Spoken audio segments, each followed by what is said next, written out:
तो भारत दर्शन और मीटअप कार्यक्रम से जुड़े हुए जितने भी हमारे कार्यक्रम थे, लगभग बहुत ही सफलतापूर्वक संपन्न हुए। एक लंबी जर्नी, एक लंबी यात्रा हमारी निरंतर रही और हमने लगातार जो है बहुत सफलतापूर्वक भारत दर्शन के लगभग 6 से 7 एपिसोड जो है हमने शूट किए और 2 मीटअप कार्यक्रम किए। तो एक हमारी व्यापक जो एक प्रारंभ था, शुरुआत था, और जो कि 27 मार्च को प्रारंभ हुआ था, वो अभी चल रही है। अब हम संस्थान की ओर अग्रसरित हैं, रांची से नई दिल्ली की यात्रा की ओर निकल चुके हैं और प्रयास हमारा रहेगा कि जल्द से जल्द संस्था पहुंचे और अपने सभी छात्रों से मिलें। उनकी क्लासेस जो पेंडिंग है, वो क्लासेस अभी चल रही हैं सबकी, और जा कर के फिर से एक नए ऊर्जान्वित होकर के क्लासेस प्रारंभ की जाएं। भारत दर्शन और मीटअप के सभी वीडियोस आप लोगों को जल्द मिल जाएंगे।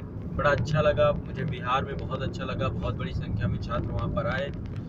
रांची में भी वही अनुभव हुआ, रांची में भी काफ़ी बड़ी संख्या में छात्र आए। मुझे इतनी उम्मीद नहीं थी, लेकिन कोविड-19 के इस दौरान भी बहुत सारे छात्र आए।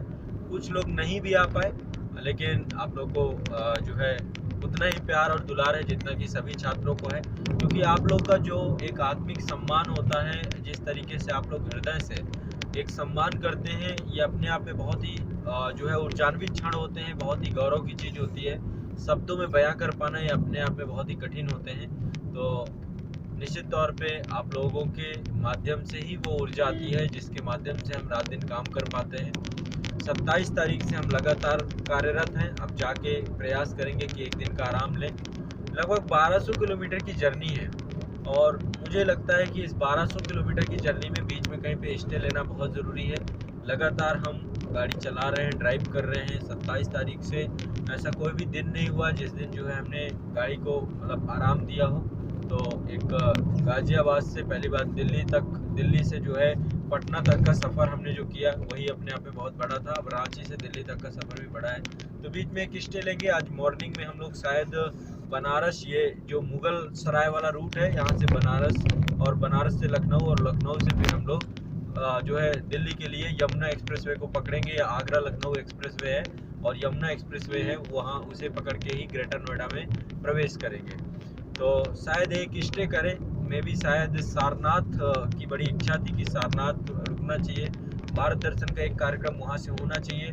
और भारत के जो राष्ट्रीय प्रतीक है, जो हमारा राष्ट्रीय चिन्ह है, वो आपका सारनाथ से ही लिया गया है, अशोक का जो सारनाथ का स्तंभ है। तो हमारा एक प्रयास भी होगा कि आप सभी को भारत का जो राष्ट्रीय प्रतीक है वो हम आपको पढ़ाएं वहाँ से, और वो इच्छा भी पूरा हो तो उसका भी प्रयास करेंगे कि वो वीडियो शूट होना चाहिए। तो अब जाएंगे सुबह अर्ली मॉर्निंग, हम सारनाथ लगभग 6 बजे पहुँचेंगे मॉर्निंग में। तो अब समझिए लगभग 12 घंटे की हमारा 5 बजे मीटअप समाप्त हो गया था रांची का। बहुत शानदार मीटअप था, बहुत अच्छा लगा। तब से लगभग 11 घंटे हो चुके हैं, गाड़ी लगातार चल रही है। और हम सारनाथ पहुंचने के बाद थोड़ा सा बीच में जाम भी बहुत ज़्यादा मिला, क्योंकि हम जो है एक ऐतिहासिक रोड पे चल रहे हैं। NH-19 है, पहले NH-2 के नाम से जाना जाता था, और यही है ग्रांड ट्रैक रोड, जिसे शेरशाह सूरी द्वारा बनाया गया। और ये एक अपने आप में बहुत ही ऐतिहासिक रोड है, क्योंकि पहले उत्तरापथ के नाम से भी प्राचीन काल में इसे जाना जाता था। मेरा एक देखिए, अभी तो हाईवेज़ के नाम चेंज हो चुके हैं, तो बड़ी इच्छा थी कि मैं आप सभी को नेशनल हाईवे सारे के सारे पढ़ाऊँ, कहीं ना कहीं से खड़े होकर के किसी न किसी हाईवे से। तो देखेंगे, वो समय भी आएगा, कोई ना कोई मौका चुनेंगे जिसमें हम सारे नेशनल हाईवेज भी पढ़ाएंगे। तो ये शेरशाह सूरी का वो ऐतिहासिक रोड है, ग्रांड ट्रैक रोड। इसी जो है रोड में हम लोग लगातार चल रहे हैं, GT रोड पे। और प्रयास रहेगा, कई जगह मरम्मत कार्य भी इसका चल रहा है, जिस कारण से कई जगह पे जाम भी है, डाइवर्जेंस भी है। तो बड़े आराम से, इत्मीनान से पूरी यात्रा को कर रहे हैं। और करते करते जो है सफ़र जब समाप्त होगा तो उसकी एक अपनी ही कह सकते हैं कि एक जो एक इच्छा होती है, क्योंकि सच में जब आप एक संकल्पों को पूरा करते हैं, क्योंकि संकल्प लेके निकले थे कि इतने शूट करेंगे, इन क्षेत्रों से आपको परिचित कराएंगे। भारत दर्शन के कई सारे वीडियो हैं, जैसे कि एक वीडियो आपका चंपारण वाला आपको आ चुका है, डॉक्टर राजेंद्र प्रसाद जी के घर से भारत के राष्ट्रपति, ये टॉपिक आ चुका है।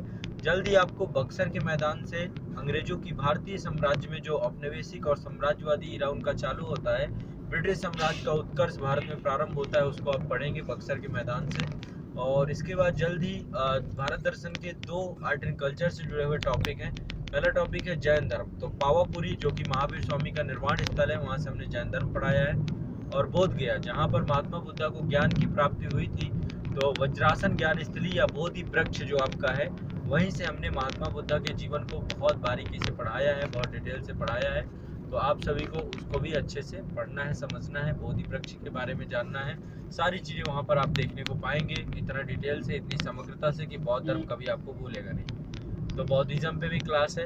राजगीर से हमने 16 महाजनपद पढ़ाए हैं। तो इतिहास के पन्नों में 16 महाजनपद और मगध साम्राज्य का उत्कर्ष, ये टॉपिक भी पढ़ेंगे आप सभी। और इसके पश्चात जो है ज्योग्राफी का एक टॉपिक है कर्क रेखा, अक्षांश रेखाएं। तो कर्क रेखा यानी कि जो रांची से होकर के जाती है और मांझी के पास से, तो वहाँ से हमने जो है कर्क रेखा से भारत के सभी जितने भी जो है अक्षांश रेखाएं, भारत क्या जितनी भी अक्षांश रेखाएं, चाहे वो मकर रेखा हो, विषुवत रेखा हो या कर्क रेखा हो, आर्कटिक वृत्त हो, अंटार्कटिक वृत्त हो, तो इन सभी को अच्छे से हमने पढ़ाया है। इनमें उपस्थित जितने भी देश हैं या भारत में कर्क रेखा में जितने भी राज्य अवस्थित हैं, इन सब के बारे में आप लोग पढ़ेंगे, जानकारी प्राप्त करेंगे। कुछ रोचक तथ्यों के बारे में भी मैंने जानकारी दी है कर्क रेखा से खड़े होकर के। और इसके अलावा 2 मीटअप कार्यक्रम जिन्होंने बहुत ज़्यादा ऊर्जान्वित किया है, इतनी पावर, इतनी शक्ति और इतनी, मतलब आप लोग समझ भी नहीं सकते हैं कि इन 2 मीटअप कार्यक्रमों ने हमें किस तरीके से ऊर्जा प्रदान की है। और निश्चित तौर पे बच्चों, आप सभी के लिए अब काम करने की इच्छा बहुत ज़्यादा बढ़ गई है। हमारा प्रयास होगा कि आपको अब मैक्सिमम दें, महत्तम दें, ज़्यादा से ज़्यादा जानकारी आप लोगों को दें। तो निश्चित तौर पे आप सभी को निराश नहीं करेंगे। जाने के बाद वो ऊर्जा और वो संकल्प जो है, जो लगातार बढ़ते चले गए हैं, उसी संकल्प और ऊर्जा से आपको पढ़ाएंगे। बहुत मेहनत करेंगे, बहुत परिश्रम करेंगे और आप सभी के लिए रात दिन परिश्रम करने का आप जो हमारा सिलसिला है वो बढ़ जाएगा। बिहार और झारखंड के बच्चों को जो है लक्षित करके बहुत सारे अन्य कार्यक्रम भी मैं लेकर के आऊँगा। तो आप सभी भारत दर्शन और मीटअप के सभी कार्यक्रमों को देखिएगा। मीटअप 1 और मीटअप 2 दोनों में मैंने अलग अलग टॉपिक उठाए हैं, आपके जीवन और व्यक्तित्व से जुड़े हुए, आपकी परीक्षा, आपकी तैयारी से जुड़े हुए एक एक विषय को मैंने डिटेल से छुआ है। और जो गुरुकुल पद्धति है, गुरुकुल पद्धति के माध्यम से मीटअप की जो क्लासेस हैं, आप लोग के पास आकर के आप लोग को पढ़ाना, ये अपने आप में सबसे आनंददायक, प्रेरणादायक समय होता है।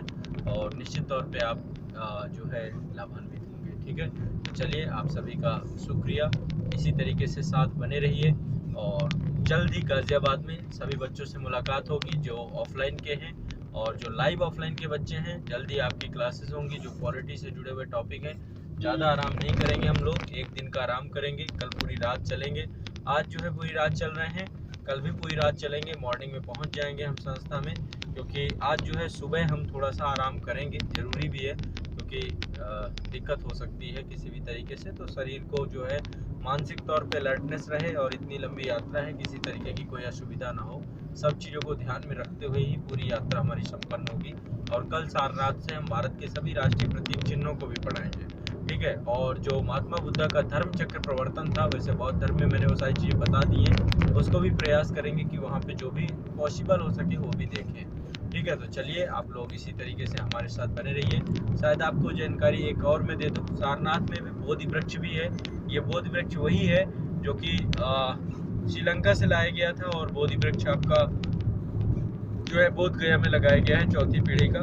तो श्रीलंका का ये कनिंगम के द्वारा लगाया गया था। तो सारनाथ में भी है ये, और इसको भी ध्यान रखिएगा।